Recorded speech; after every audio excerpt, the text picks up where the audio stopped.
अशा प्रकारचे stunning dashboard create करायचे, पण खूप टाइम लागतो. चला बघूया. गुगलला तुम्हाला formulabot.com सर्च करायचं आहे. देन ॲड डेटाला क्लिक करा, फाईल सिलेक्ट करा ज्यात तुमचा डेटा टाईप केलेला असेल. देन ओपनला क्लिक करा. देन काही सेकंदामध्ये तुमची फाईल या ठिकाणी प्रोसेस होईल. प्रोसेस झाल्यानंतर तुम्हाला कंटिन्यू चॅटला क्लिक करायचं आहे.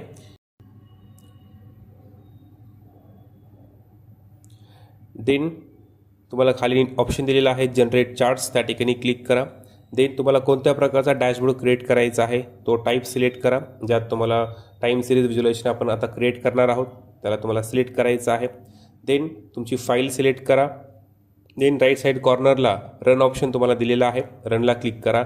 देन तुमचा डॅशबोर्ड हा काही सेकंदामध्ये क्रिएट होईल या ठिकाणी. तर अशा प्रकारे हा तुमचा डॅशबोर्ड हा तुम्ही या वेबसाईट थ्रू क्रिएट करू शकता.